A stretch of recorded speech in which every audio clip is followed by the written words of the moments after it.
तेने ब्रह्महृदाय आदिकवये मुह्यन्ति यत्सूरयः तेजो वारिमृदां यथा विनिमयो यत्र त्रिसर्गो मृषा धाम्ना स्वेन सदा निरस्तकुहकं सत्यं परं धीमहि यं प्रव्रजन्तमनुपेतमपेतकृत्यं द्वैपायनो विरहकातर आजुहाव पुत्रेति तन्मयतया तरवोऽभिनेदु तं सर्वभूतहृदयं मुनिमानतोऽस्मि यस्वानुभावमखिल श्रुतिसारमेकमध्यात्मदीपमथितितीर्षतां तमोऽन्धं संसारिणां करुणयाः पुराणगुह्यं तं व्याससूनुमुपयामि गुरुं मुनीनां नारायणं नमस्कृत्य नरं चैव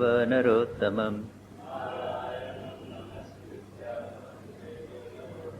देवीं सरस्वतीं व्यासं ततो जयमुदीरयेत्।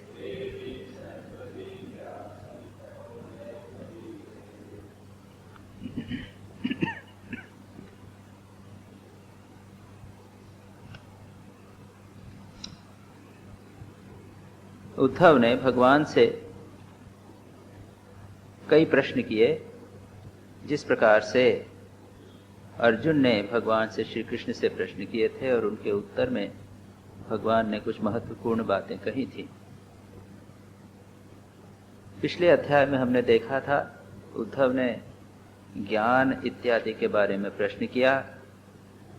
उद्धव ने इस अध्याय में भी ज्ञान के बारे में, विशुद्ध ज्ञान, एस्टैब्लिश्ड ज्ञान कैसा होता है, वो कैसे प्राप्त होगा, वैराग्य और विज्ञान क्या होता है, वह कैसे प्राप्त होगा, यह पूछा। और उसके बाद में उसने भक्ति योग के बारे में पूछा। भगवान ने ज्ञान के संबंध में विशेष विशद विवरण देने के बाद में भक्ति योग बताने का प्रारंभ किया था, जिसको हम पिछली बार देख रहे थे। भगवान कहते हैं कि पहले यह भक्ति योग मैंने तुझे कहा था और अब तुझे इसमें विशेष रुचि है, इसलिए मैं तुझे पुनः कहता हूं। अब उसके बाद में उन्होंने कहा कि यह भक्ति योग क्या होता है, यह कैसे बंद होता है, प्राप्त होता है, इसका यहाँ पर विस्तार से भगवान बहुत सारी वैल्यूज को एक के बाद एक बताते जाते हैं। कहते हैं श्रद्धा अमृत कथायाम में शश्वत मन मत अनुकीर्तनम परिनिष्ठा च पूजायाम स्तुतिभिः स्तवनम मम। सबसे पहले कहते हैं कि भगवान की कथा जो अमृत कथा है उसमें श्रद्धा। मैंने पिछली बार कहा था कि भगवान की कथा को अमृत कथा क्यों कहते हैं, इसका कारण है। अमृत कथा इसलिए कहते हैं कि यह सुनने में अच्छी लगती है। अमृत शब्द का अर्थ है अमरत्व, जो अमृत प्रदान करे वह, जो मरे नहीं वह, और जो मधुर हो, जो आनंददायक हो, उसको भी हम अमृत कहते हैं। तो भगवान की कथा सुनने में आनंद आता है, अमृत प्रसन्नता होती है। और हमने कहा था कि जिस प्रकार से भगवान राम की लीला है, रामायण है, श्री कृष्ण की लीला है, तो यह हजारों सालों से चली आ रही है, हम सुन रहे हैं और जितना सुनते हैं उतना अच्छा लगता है। बार बार उसको सुनते हैं, ऐसा नहीं कहते हैं कि अरे इसको छोड़ो, नई कथा कहानी सुनाओ, नहीं, बार बार उसको कहते हैं, अलग अलग प्रकार से कहते हैं। इसलिए उसमें श्रद्धा, अमृत कथा में श्रद्धा, शाश्वत, शाश्वत यानी सदा सर्वदा। ऐसा नहीं कि कुछ दिनों तक कथा में श्रद्धा है उसके बाद छूट गई, ऐसा नहीं। तो ये शाश्वत शब्द जो है ये सभी वैल्यूज यहां पर बताई गई हैं उसके साथ लगेगा। उसके बाद का मद अनुकीर्तनम, बार बार अनुकीर्तन, अनुकीर्तन यानी बार बार नाम का, भगवान के नाम इत्यादि का कीर्तन करना चाहिए।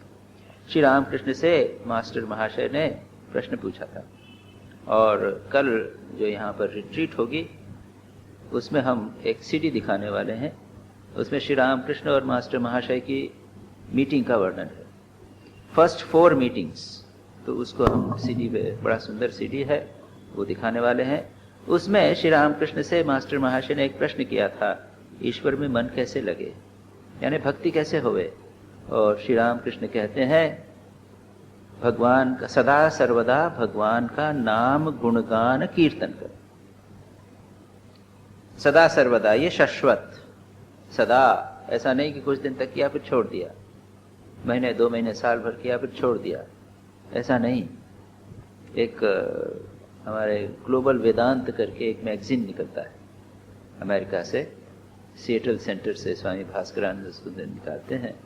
2 महीने में एक, 3 महीने में एक इशू निकलता है। उसमें वो लोग कई कार्टून भी देते हैं, इंटरेस्टिंग कार्टून देते हैं।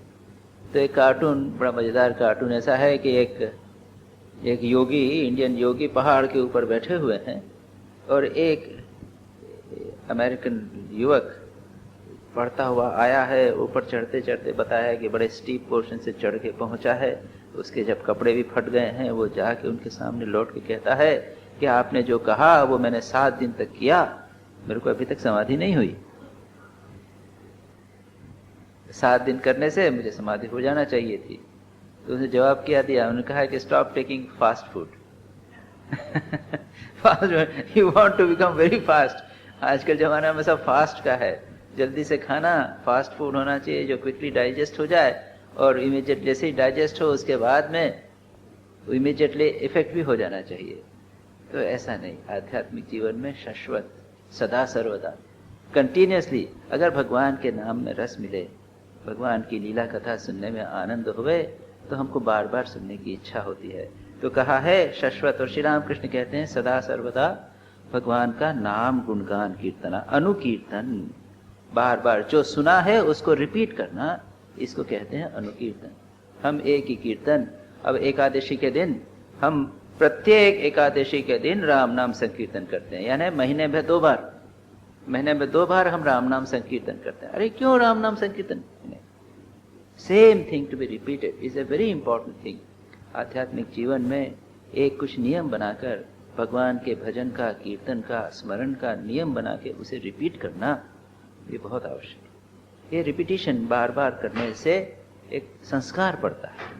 हम जब कोई कार्य करते हैं तो बार बार एक कार्य को बार बार करते करते करते हमारे जीवन में उसका अभ्यास बन जाता है, और ये अभ्यास होने पर आदत बन जाती है, और आदत बनने से हमारा चरित्र का निर्माण होता है। चरित्र का अर्थ ही है कलेक्शन ऑफ गुड हैबिट्स, और इसीलिए एक चीज को रिपीट करना बड़ा आवश्यक है। उसके बाद ऐसी स्थिति हो जाती है कि एकादशी आई कि आप जाने अनजाने अपने आप कीर्तन करने लगते। एक समय आया, उस समय आपका अभ्यास करने की हैबिट हो गई है, उस समय आप न करें तो भी आपके मन से, भीतर से स्मरण मनन चालू हो जाए, और धीरे धीरे ये हमारे सारे व्यक्तित्व को प्रभावित करता है। भक्ति का अर्थ क्या है? भक्ति का अर्थ ऐसा नहीं है कि थोड़ा सा भगवान में थोड़ा सा ध्यान लगा लिया, थोड़ा सा प्रेम कर लिया। ये प्रेम जो ऐसी चीज है वो बड़ी गहरी है, वो हमारे रोम रोम में समा जाए तब भक्ति होती है। और इसलिए कहा है ये शाश्वत शब्द, निरंतर सब समय इसका करना, ये बहुत जरूरी बात है। अनुकीर्तन, जो सुना है, जो पढ़ा है, जो कीर्तन किया है, उसको रिपीट करना, बार बार करना, ये बहुत महत्वपूर्ण है। उसके बाद पूजायाम परिनिष्ठा, उसके बाद जो रिचुअलिस्टिक वर्शिप है, बाह्य पूजा है, औपचारिक पूजा है, बैठकर एक आसन पर बैठकर भगवान के चित्र के सामने फूल चढ़ाना, अगरबत्ती देना, ये जो उपचार हैं, उपकरण हैं, उनको ऑफर करना, मंत्र पढ़ना, वो मुद्राओं के साथ में जो प्रोसेस है, भूत शुद्धि, आसन शुद्धि, स्थान शुद्धि इत्यादि होती हैं, और उसके बाद में एक एक करके एक एक वस्तु मंत्र के साथ भगवान को ऑफर करना, ये जो रिचुअल है ये सभी धर्मों में है, याद रखिए। क्रिश्चियनिटी में जिसे आप कहते हैं मैस, कई धर्मों में इसको नकार दिया गया, इसको कम महत्व देते हैं, लेकिन इनका भी महत्व है संस्कार पढ़ने के लिए। कभी मैंने पिछली बार कहा था, स्वामी ब्रह्मानंद जी ने रामकृष्ण मिशन में, ये हमारी परंपरा है कि हम रामकृष्ण मिशन के सन्यासी विभिन्न स्थानों पर उनकी पोस्टिंग होती है। एक जगह जहाँ पे रिचुअल बिल्कुल नहीं है, अद्वैत आश्रम में, उसके बाद में वाराणसी में जहाँ सेवा है, और फिर मद्रास में जहाँ पर केवल सबसे महत्वपूर्ण बात है रिचुअलिस्टिक वर्शिप, अनुष्ठानिक पूजा। ये तीनों का संस्कार प्रत्येक, ये हमारे जीवन में अगर जब आएगा तो एक व्यक्ति का व्यक्तित्व जो है, एक सन्यासी का, मिशन के एक मेंबर का व्यक्तित्व, वो पूर्ण रूप से विकसित हो जाएगा। अद्वैत का भी उसमें अद्वैत का भी विकास हुआ है, विचार भी करता है, सेवा भी कर सकता है और अनुष्ठानिक पूजा भी करता है। तो मैंने पिछली बार कहा था, ब्रह्मानंद जी ने उनके शिष्य स्वामी प्रभुआनंद जी को कहा था, रिचुअलिस्टिक बनो, तुम अनुष्ठानिक पूजा करो, और आप यदि करेंगे तो देखेंगे कि उसका प्रभाव पड़ता है, काफी इम्प्रेंट, आपको मन में आनंद आता है। तो यहाँ पर कहा था, परिनिष्ठात पूजाया स्तुतिभेद स्तुतिभि स्तवनम, स्तुतियों के द्वारा भगवान की स्तुति, स्तवन करना।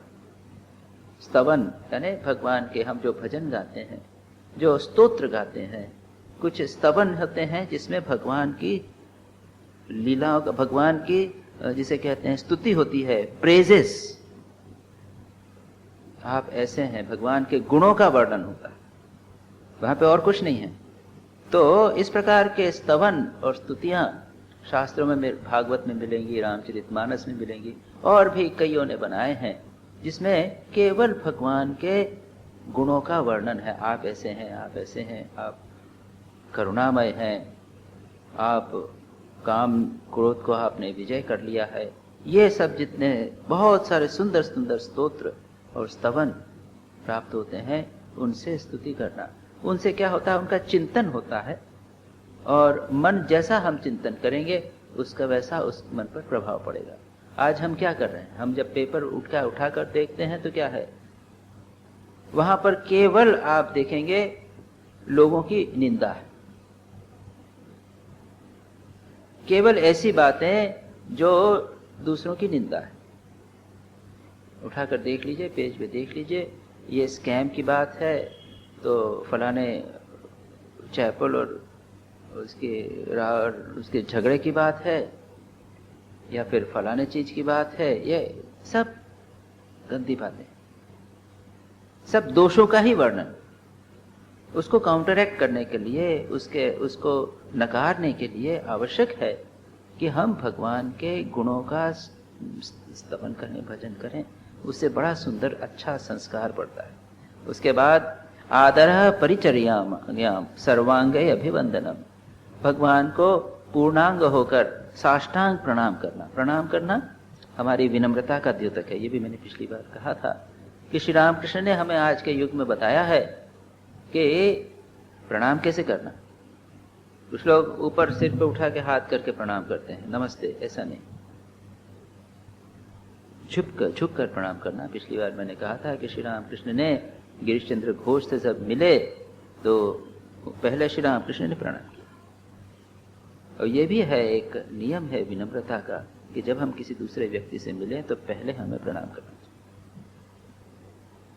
प्रणाम श्री रामकृष्ण ने पहले प्रणाम किया तो गिरीश ने प्रणाम किया, तो श्री रामकृष्ण ने और झुक के प्रणाम किया, गिरीश ने और झुक के प्रणाम किया, तो श्री रामकृष्ण ने जमीन पर हाथ रख के प्रणाम किया। तब गिरीश ने मन ही मन कहा कि भाई इनसे तो जीता नहीं जा सकता, मन ही मन प्रणाम। ये विनम्रता, और इस प्रणाम के माध्यम से गिरीश चंद्र घोष का कहना था कि राम ने धनुष बाण से, कृष्ण ने बांसुरी से जगत को जीता है, श्री रामकृष्ण ने प्रणाम करके, विनम्रता के द्वारा। फिर परिचर्यायाम आदरः, सेवा पूजा में भगवान की पूजा, और नारायण के रूप में भगवान जो समस्त नरों के रूप में विद्यमान है उनकी पूजा। उसके आगे आता है मत पूजा अभिधिका सर्वभूतेषु मनमति ही, मेरी पूजा तो तुम कर रहे हो किसमें, मूर्ति में। अभी मैंने कहा श्री रामकृष्ण का चित्र है, श्री कृष्ण की मूर्ति है, गौरी शंकर का मंदिर है, वहां पर हम पूजा करते हैं, एक मूर्ति की पूजा हम करते हैं। लेकिन उससे अधिक है, महत्व की बात है, समस्त प्राणियों में मुझको देखे, मनमति ही, मेरी बुद्धि संसार के समस्त प्राणियों।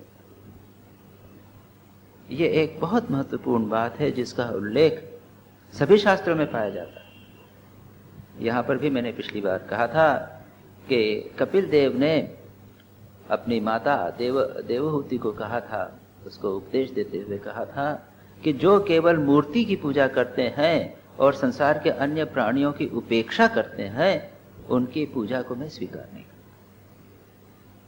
तो सर्वभूतेषु समस्त प्राणियों में भगवान है विद्यमान। श्री रामकृष्ण ने कहा और स्वामी विवेकानंद ने इसी को बेसिस बना लिया। शिव ज्ञान से जीव सेवा और बड़े बड़े hospitals, schools, colleges, Varanasi Sevashram, वहां पर तो ऐसा है कि कोई हॉस्पिटल मंदिर नहीं है। अब तो खैर पास में अद्वैत आश्रम है, लेकिन सेवाश्रम में कोई मंदिर नहीं है। जो हॉस्पिटल है वही मंदिर। तो सारा भाव परिवेश उसी प्रकार का है। नारायण समझकर उनकी सेवा करना, यही है इस सन्यासियों की साधना। तो सर्वभूतेषु मति मदर्थेषु अंग चेष्टा च वचसा मद गुण ईरणम मयि अर्पणम च मनसः समक सर्व काम विसर्जनम। मदर्थे अर्थ परित्यागो भोगस्य च सुखस्य च इष्टम दत्तम हुतम जप्तम मदर्थम यत् व्रतम तपः।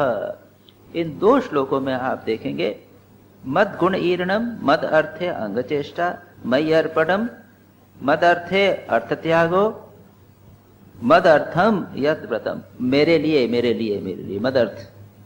ये शब्द को 2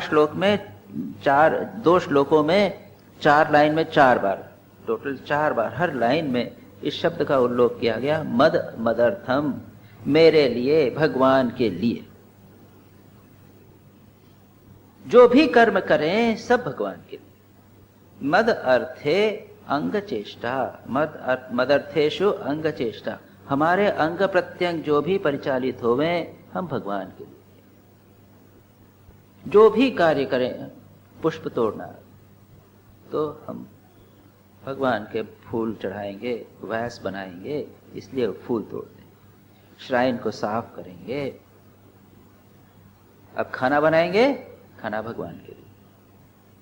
हमारे यहाँ पुराने जमाने में परंपरा थी, खाना पहले भगवान के लिए बनता था। खाना बनाकर पहले भगवान को अर्पण किया जाता था, उसके बाद में प्रसाद स्वीकार।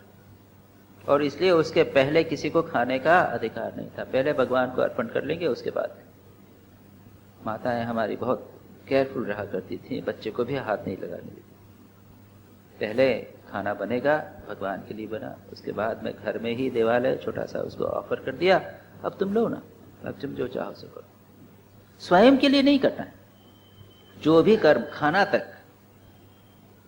अंग चेष्टा, जितने अंग हैं सबकी उसी का। जैसे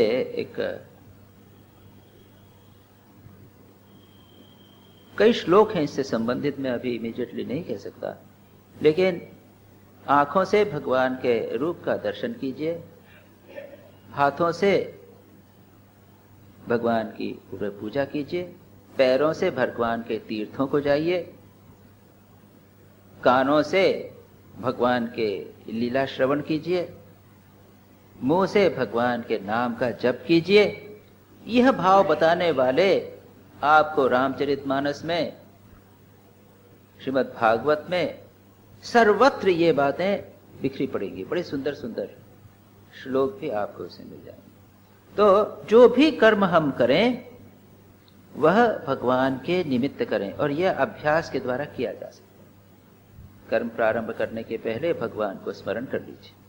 ऑफिस में बैठे, घर से निकलें, भगवान को स्मरण करके निकले कि प्रभु मैं आपके निमित्त ये कार चला रहा हूं। आप ऑफिस में बैठे हैं, भगवान को स्मरण कर लीजिए कि ये जो ऑफिस में काम है ये भगवान के निमित्त होने वाला। धीरे धीरे अभ्यास किया जा सकता है इस चीज का, छोटे छोटे एक्टिविटीज में। लेकिन आगे चल के भगवान कहते हैं कि जो भी कुछ करें वह सब भगवान के लिए। अगर यह भाव बना लिया जाए तो फिर उसको इंडिविजुअली एक एक कर्म, मद अर्थ अंग अंग चेष्टा, अलग अलग अंगों की चेष्टा की आवश्यकता नहीं। मैंने अपने आप को समर्पित कर दिया, जो भी मैं कर रहा हूं भगवान के लिए कर रहा हूं। फिर कहते हैं वचसा मद गुण ईरणम, मुंह से, वाणी से मेरे गुणों का वर्णन गान करे। अभी जो बात हुई है भगवान का अनुकीर्तन करने की, वाणी का उपयोग भगवान के नाम के गुण कीर्तन में। एक बड़ा सुंदर श्लोक है, वो कहता है, उसमें कहा गया है, रामम चिंतय चित्त चंचल चिरम चिंताशते किम फलम किम बहुधा किम बहुजल्पनेन सततम रे वक्त्र रामं वद कर्णत्वं शृणु रामचंद्रचरितम किम गीत शास्त्रादिभिः।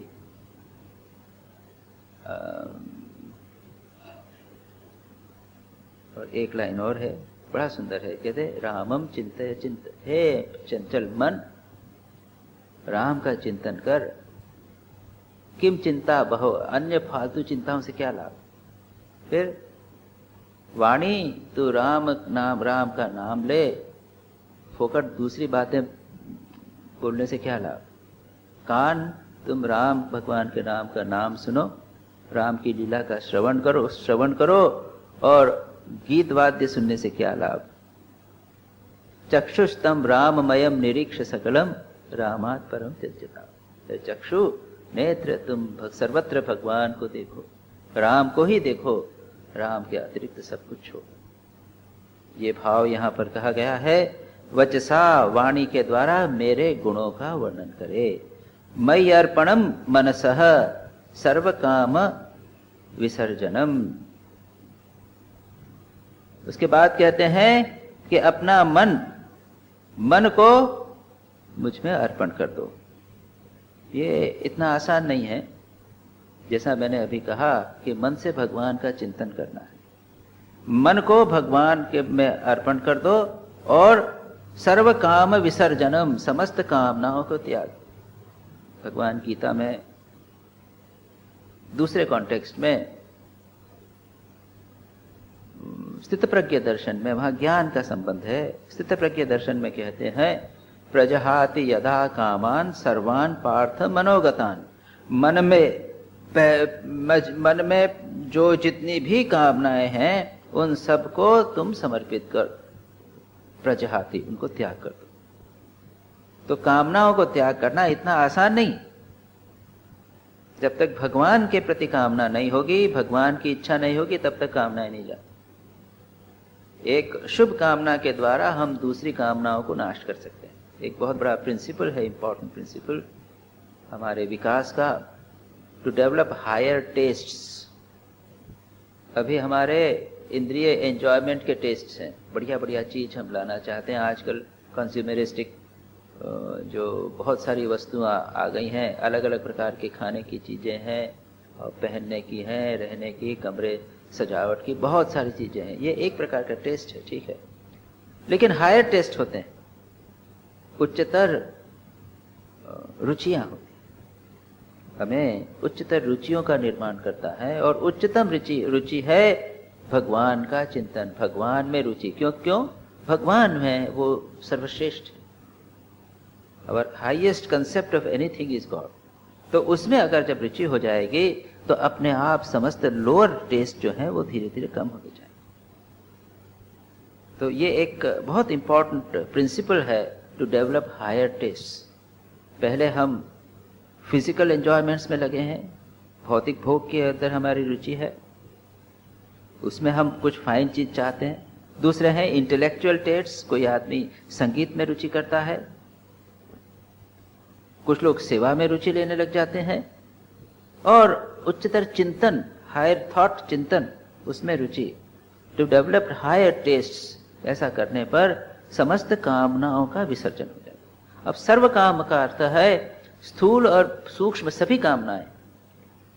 जिस व्यक्ति को मटेरियल वेल्थ है, उसके पास धन है, समस्त भौतिक कामनाओं की पूर्ति जब हो जाती है तो फिर नाम यश की कामना और भी कुछ दूसरे प्रकार के सूक्ष्म भोगों की कामना इत्यादि होती है। उनको सबको, स्थूल और सूक्ष्म सभी प्रकार के भोगों को, कामनाओं को त्याग करना। भगवान ये कहते हैं मदर्थे अर्थ परित्यागो भोगस्य सुखस्य च। और मेरे लिए धन को देना, अर्थ का, धन का त्याग करना मेरे लिए। और ऐसे त्यागी ज्ञानी हो गए हैं, बहुत सारे दानी हो गए हैं जो बहुत बड़े बड़े ध्यान भगवान के लिए करते हैं। भगवान के लिए मंदिर बनवा दिया, भगवान के नाम से धर्मशाला बनवा दी, इत्यादि इत्यादि। मद अर्थे, मेरे लिए धन को त्याग करना, भोग और सुख को भी त्याग करना। तो यहां पर समस्त कामनाओं के त्याग, धन का त्याग, भोग का त्याग और सुख का त्याग, सारी बातें यहां पर एक बहुत त्याग की बात बहुत महत्वपूर्ण यहां पर बताई गई। श्री रामकृष्ण भी कहते थे त्याग के बिना नहीं होगा। काम कांचन त्याग वो तो शॉर्ट में कह देते थे, इनको सब भोग की जितनी इच्छा वासना है उसको सबको त्याग करना। त्याग के बिना भगवान का दर्शन नहीं होता, भक्ति नहीं हो सकती। इसके संबंध में कभी कॉम्प्रोमाइज नहीं करना है, अपने मन को छलने मत दीजिए। ये बात हो सकती है हम कहेंगे भाई हम हमारे लिए संभव नहीं है, लेकिन बिना त्याग के अगर संसार को हम त्याग नहीं करेंगे, मन से कम श्री रामकृष्ण कहते थे कि गृहस्थ लोग मन से त्याग करेंगे, सन्यासी बाहर से अंदर बाहर दोनों से त्याग करेगा। तो भोग का त्याग, सुख का त्याग और धन का त्याग जितनी मात्रा में होगा उतना हमारा मन भगवान में लगेगा। खींचतान करने से नहीं होता, इसीलिए कहा ऊपर सर्व कामनाओं को पहले त्याग कीजिए और उसके बाद भगवान के लिए अर्थ परित्याग, अर्थ का, भोग का और सुख का त्याग कीजिए। उसके बाद कहते हैं चौथी लाइन, इष्टम दत्तम हुतम जप्तम यत व्रतम तपः तद मदर्हम्। जो भी तुमने यज्ञ, दान, हवन, जप, व्रत, तप किया हो सब भगवान के लिए। जितनी भी अच्छी एक्टिविटीज, इष्ट यानी यज्ञ। आजकल तो यज्ञ की परंपरा चली गई है, पहले जमाने में यज्ञ की परंपरा बहुत स्ट्रांग थी, कंसेप्ट स्ट्रांग थे। आज के जमाने में नए यज्ञ आ गए। सेवा, स्वामी विवेकानंद ने कहा सेवा आजकल युग का युग धर्म है, श्रेष्ठ यज्ञ है।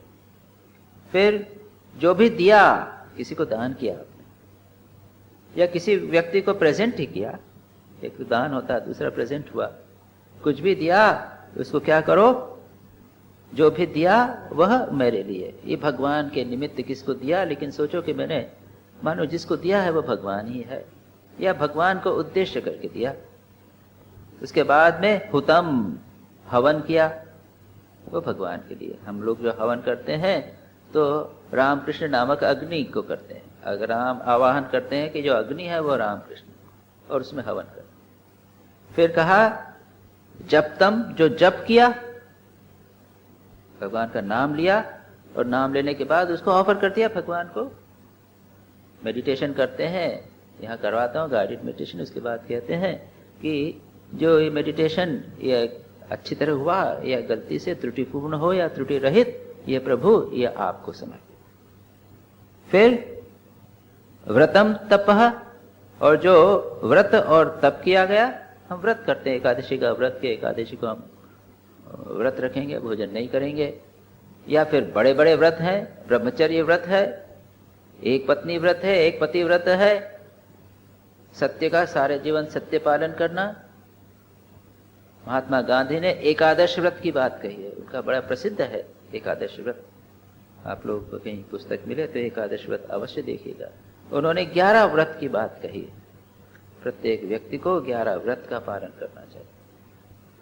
वाउज, हम उसको संकल्प लेते हैं कि हम ऐसा करेंगे, किसी के सामने, गुरु के सामने या अग्नि के सामने हम एक व्रत लेते हैं, एक संकल्प लेते हैं, एक वाव लेते हैं कि इसको हम पूरा करेंगे, सारे जीवन करने का प्रयत्न करेंगे। ये एक बहुत बड़ी चीज, विल पावर बढ़ता है, और उस विल पावर के बाद में उसको आप किसी भी दिशा में लगाकर सक्सेस प्राप्त कर सकते हैं। व्रत के बिना महानता नहीं आती जीवन। तो यहां पर कहा कि जो व्रत है वह भगवान के निमित्त तो होवे, और जो तप है, तपस्या है, वह भी जो भी किया जाए, तप से भी, तपस्या यानी संयम, शारीरिक मन का संयम, वाणी का संयम, ये विभिन्न तप के विभिन्न प्रकार हैं, गीता में बहुत विस्तार से कहा गया है।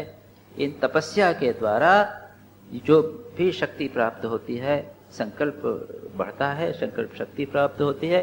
इससे क्या होगा, ये सब जो कुछ है वो मेरे लिए करे, भगवान के निमित्त करे। जितने श्रेष्ठ कर्म है, ये कर्म अगर आप स्वार्थ के लिए करेंगे, याद रखिए इस प्रकार की ये जितनी बातें कही, यज्ञ, दान, हवन, जप, व्रत, तप, ये सारी की सारी चीजें किसी और स्वार्थी निमित्त के लिए की जा सकती, रावण ने महान तप किया था।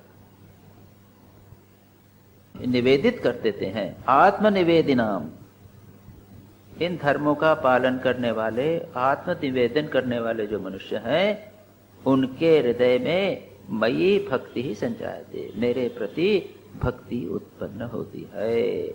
उसके बाद में को अन्यो अर्थ अस्य अवशिष्यते, उसके बाद दूसरी चीज क्या रह जाती है? यहाँ पर यह जो प्रारंभ कहा है ये साधन भक्ति है। इन साधनों से भक्ति होती है। भक्ति का अर्थ क्या? भक्ति है भगवान के प्रति परम प्रेम, साधुअस्मिन् परम प्रेम रूपा। नारद जी नारद भक्ति सूत्र में कहते हैं कि भगवान के प्रति परम प्रेम होना, इसको भक्ति कहा जाता है।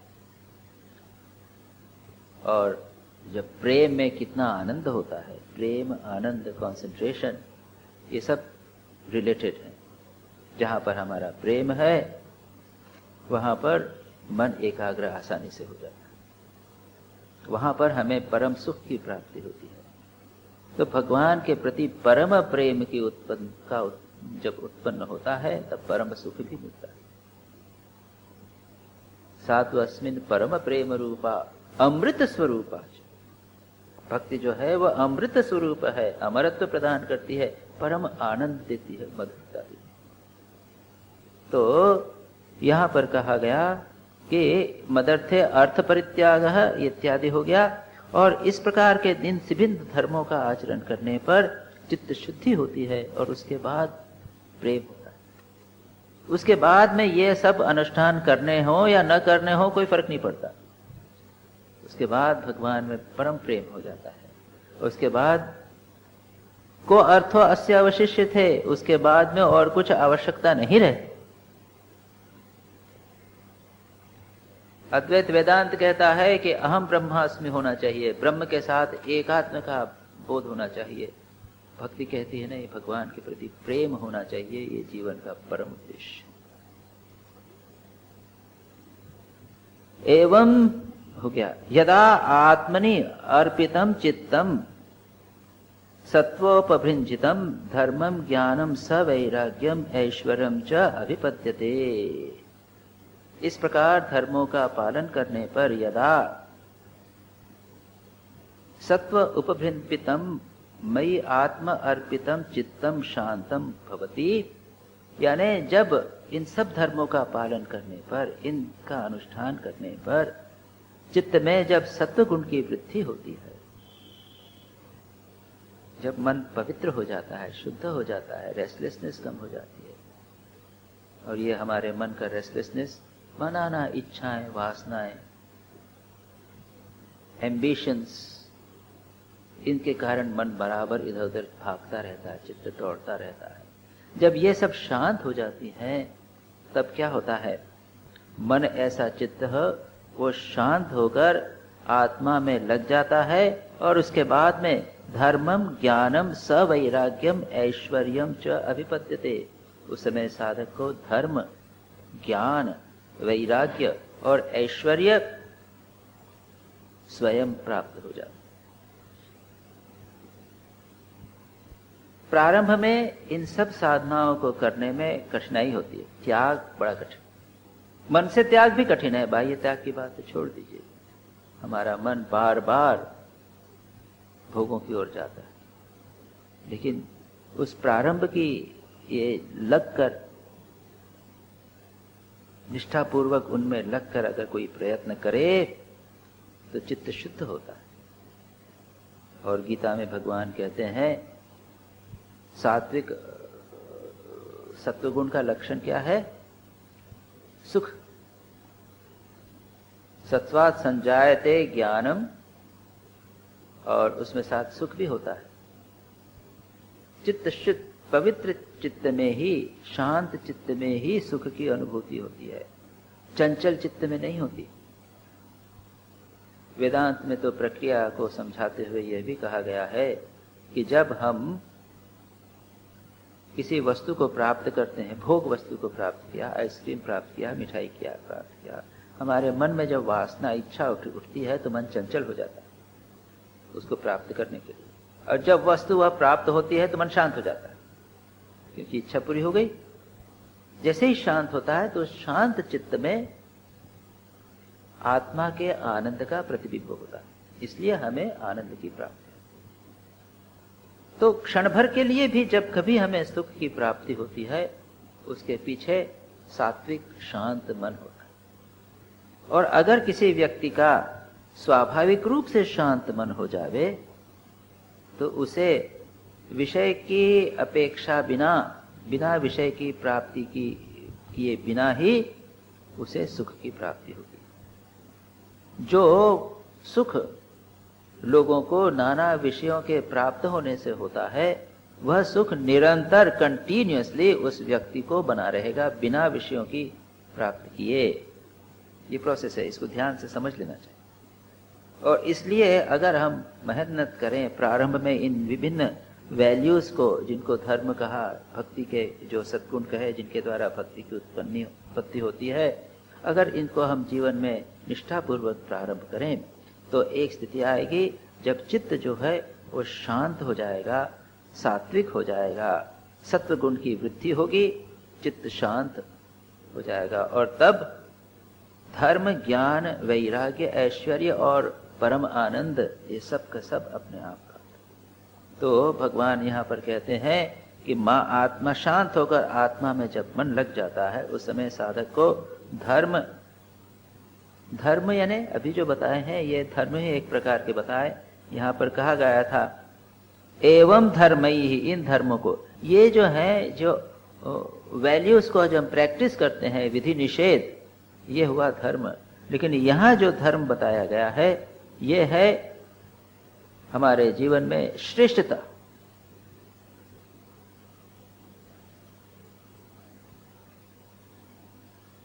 जो श्रेष्ठ है, जो सत्य है, जो आचरणीय है, वह अपने आप उस व्यक्ति के जीवन में आ जाता है। ऐसे व्यक्ति का जीवन ही धर्ममय हो जाता है। उसके लिए उसको अलग से धर्म का अभ्यास करने की आवश्यकता नहीं है। ज्ञानम, ज्ञान भी प्राप्त होता है, वास्तविक स्वरूप का ज्ञान। चित्त शुद्ध, जो हम शुद्ध चित्त किसी भी वस्तु को आसानी से समझ सकता है। ज्ञानम वैराग्यम, वैराग्य की बात कई बार बात करते हैं। राग रहित, द्वेष रहित। राग वैराग्य जब कहा जाता है तो उसका अर्थ है राग रहित भी और द्वेष रहित भी। राग और द्वेष दोनों उस चित्त में नहीं रहते। और ये राग और द्वेष यानी क्या? Likes and dislikes. ये लाइक्स एंड डिसलाइक्स हमको इधर उधर खींचती रहते हैं, हमको चैन नहीं देने देती। ये अच्छा लगता है, ये बुरा लगता है। जो वैराग्यवान व्यक्ति है वो लाइक डिसलाइक से ऊपर चला जाता है, इसलिए शांत। और ऐश्वर्य, ऐश्वर्य यानी स्प्लेंडर। स्प्लेंडर आध्यात्मिक। श्री रामकृष्ण में आध्यात्मिक स्प्लेंडर। बाह्य ऐश्वर्य कुछ नहीं था, बाह्य तो कुछ नहीं था, बोल भी नहीं सकते थे, तुतलाते थे, रूप भी अच्छा नहीं था, लेकिन आध्यात्मिक ऐश्वर्य की प्राप्ति होती है। अनेक सिद्धि आप कह सकते हैं।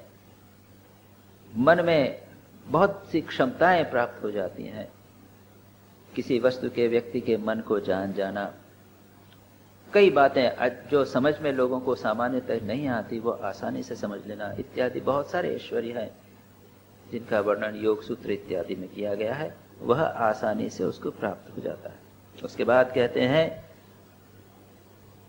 यदर्पितम तद विकल्पै इंद्रियैहि परिधावति रजस्वलम च असन्निष्ठम चित्तम विद्धि विपर्ययम। अब दूसरी बात कहते हैं, विपरीत बात कहते हैं। क्या कहते हैं? यह संसार विभिन्न कल्पनाओं से भरपूर है। विकल्पते, विकल्पे, विभिन्न विकल्प, कितने वैरायटीज, डाइवर्सिटीज आप कह सकते हो, कई प्रकार के चॉइसेस, बहुत सारी चीजें, विभिन्न प्रकार की चीजें, वैरायटीज संसार में हैं। और उसके हमारे सामने विकल्प आता है, चॉइस आता है, इसको लें कि उसको लें, इधर जाएं कि उधर जाएं। इनके विभिन्न, इसका नाम सच पूछो तो इनका नाम तो है किंतु कोई वस्तु नहीं, विकल्प है। विकल्प का अर्थ ही है कि विभिन्न प्रकार के संकल्प विकल्प, और इनके पीछे इंद्रिय ही परिधावती, इंद्रियों के द्वारा व्यक्ति इनके पीछे भागता है। तब इस प्रकार चित्त में रजोगुण की, रजस्वलम, रजोगुण की माने चांचल्य की, कर्म करने की, बार बार छटपट, ये बैठ नहीं सकता व्यक्ति, ये करेगा वह करेगा। ये रजस्वलम च असत निष्ठ, असत वस्तुओं में लग जाता है। और फिर चित्तम विद्धि विपर्ययम, और उसके बाद में वह धर्म ज्ञान लुप्त हो जाता है, अधर्म ज्ञान और मोह का ही घर बन जाता है मन। तो जब संसार के द्वैत के प्रति जो मिथ्या है बाहर से दिखाई भर देता है, लेकिन उसके पीछे सार कुछ नहीं है, इस ओर जब मन जाता है तब मन चंचल हो जाता है, उसमें अधर्म अज्ञान मोह आदि आता है। धर्मो मद्भक्तिकृत प्रोक्तो ज्ञानम च एकात्म्य दर्शनम गुणेषु असंगो वैराग्यम ऐश्वर्यम च अणिमादयः। इसके बाद भगवान कहते हैं धर्मः मद्भक्तिकृतः, मद्भक्तिकृतः, मेरी भक्ति से जो है वही धर्म है। मैं भगवान की भक्ति करना वह धर्म है। वह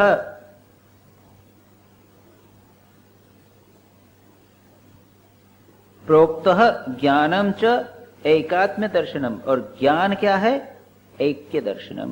भक्ति क्या है? भक्ति ही धर्म है। और ज्ञान क्या है? ज्ञान का अर्थ है ऐक्य दर्शनम, भगवान के साथ अपनी एकता का अनुभव करना, ब्रह्म के साथ आत्मा का अनुभव करना, एक का अनुभव करना, वह ज्ञान। भक्ति बता दी, उसके बाद ज्ञान बता दिया, उसके बाद में गुणेषु असंगः, ये जो तीन गुण हैं, ये संसार के जितने विषय हैं ये तीन गुणात्मक हैं, उनसे अनासक्ति, यही वैराग्य है, इसको वैराग्य कहा। और ऐश्वर्यम क्या है? अणिमादय, अणिमादि सिद्धियां, ये ऐश्वर्य है। जो ऊपर के श्लोक में 25वें श्लोक में जिनके पास पुस्तक है वहां पर है धर्म ज्ञान वैराग्य ऐश्वर्य। 25वें श्लोक में ये कहा था चार चीजें, इन चार चीजों को भगवान यहाँ पर थोड़ा सा मॉडिफाई कर, थोड़ा सा एक्सप्लेन कर रहे हैं। धर्म यानी क्या? भगवान में भक्ति करना। ज्ञान यानी क्या? ऐक्य दर्शन, परमात्मा और आत्मा का, ब्रह्म का और आत्मा का एकत्व का दर्शन करना। और वैराग्य यानी क्या? गुणेषु असंगः, विषयों से अनासक्त रहना। और ऐश्वर्य जो प्राप्त होता है, मैंने अभी कहा था ऐश्वर्य के बारे में, ऐश्वर्य का अर्थ कोई संसारिक भोग नहीं, ये अणिमादि सिद्धियां, अणिमा लघिमा महिमा प्राप्ति इत्यादि जो सिद्धियां हैं, यानी जो अणिमा छोटा हो जाएगा। हनुमान जी जो है वो बिल्कुल छोटे, लंका में जब घुसे तो छोटे होकर गए, वो अणिमा। उसके बाद महिमा, भगवान हनुमान जी जब जा रहे थे, वो बीच में जब वो सुरसा आई तो वो भी हनुमान जी भी बड़े हो गए। उसके बाद में अणिमा महिमा लघिमा, बहुत मोटे हो जाना या हल्के, बिल्कुल हल्के हो जाना। और प्राकाम्य, जो कामना इच्छा मन में उठी वह प्राप्त हो जाए। प्राप्ति यानी यहाँ बैठे बैठे आप अमेरिका की चीज को छू लो, प्राप्ति। अणिमा लघिमा ये चार हो गई, 6 प्राप्ति। उसके बाद में ईश्वरत्व, ईशिषत्व, संसार के लोगों के ऊपर कंट्रोल, ये 7 और एक और मैं भूल रहा हूं, ये इनको कहते हैं अणिमादि अष्ट सिद्धि। ऐसी बहुत सारी सिद्धियों का वर्णन पातंजल योग सूत्र में है, जिसका मैंने उल्लेख किया। सांसारिक ऐश्वर्य को ऐश्वर्य नहीं मानते। ये ऐसी सिद्धियां हैं जिनके सामने सांसारिक सिद्धियां जो है वो बिल्कुल नगण्य। मनुष्य मानो ऐश्वर्य ईश्वर जैसा हो सकता है, इसलिए इन सारी बातें भगवान ने उद्धव को बताया। अब उद्धव और प्रश्न करता है। यहां पर उसने क्या पूछा था? 4 चीजें पूछी थी, ज्ञान, विज्ञान, वैराग्य और भक्ति। भगवान ने इन चारों को विस्तार से बता दिया। हमने इसका डिस्क्रिप्शन देख लिया है। अब भगवान और उद्धव और पूछता है, यमः कतिविधः प्रोक्तः नियमो वा अरिकर्षण कः शमः क दमः कृष्ण का तितिक्षा धृति प्रभो किम दानम किम जपः तपः शौर्यम किम सत्यम अनृतमुच्यते। किम सत्यम सत्यम ऋतम उच्यते, किसी को सत्य कहा, कत्याग किम धनम चेष्टम को यज्ञ काच दक्षिणा, पुंसा किम स्विद बलम श्रीमत् भगो लाभ केशव, का विद्या ह्री परा का श्री, किम सुखम दुःखमेव च, कः पंडितः कः मूर्खः कश्च मूर्खः कः पंथा उत्पथश्च कः, कः स्वर्गो नरकः कः स्वित्, को बंधुरुत किम ग्रहम, क आढ्यः को दरिद्रः वान् कृपणः कः क ईश्वरः, एतान प्रश्नान मम ब्रूहि विपरीतांश्च सत्वत्। बहुत सारी चीजें पूछी। इसका संदर्भ महाभारत में मिल सकता है और कई स्थानों पर इस प्रकार का है। शंकराचार्य का भी एक प्रश्नोत्तरी है, छोटे छोटे प्रश्न। धर्म क्या, धनी कौन, निर्धन कौन, दान किसे कहते हैं। तो उसमें जैसे कहते हैं ना कि बड़े टचिंग, जो संक्षेप में जो हम समझते हैं वैसा नहीं, उसके भिन्न एक उत्तर। धर्म किसे कहते हैं, या कह पंथा, पथ कौन सा है। ये युधिष्ठिर से यक्ष ने प्रश्न किया था महाभारत में। यक्ष प्रश्न में है बहुत सारे प्रश्न। धर्म क्या है, पथ क्या है। फिर कहा कि कहा पंथा और कौन सा है कि वो एक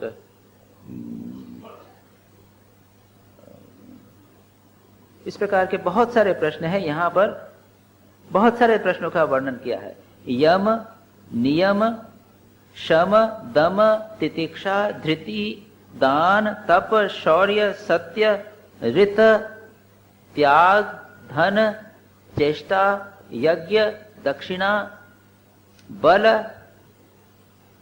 भग, लाभ, विद्या, री, परा, श्री, श्री, इसके बाद श्री, सुख, दुख, ये क्या है। छोटे छोटे प्रश्न है, बहुत सारे प्रश्न हैं और इनका उत्तर भगवान देंगे। छोटे छोटे उत्तर देंगे। इसकी चर्चा हम अगली बार करें। नारायणं नमस्कृत्य नरं चैव नरोत्तमं देवीं सरस्वतीं व्यासं ततो जयमुदीरयेत्।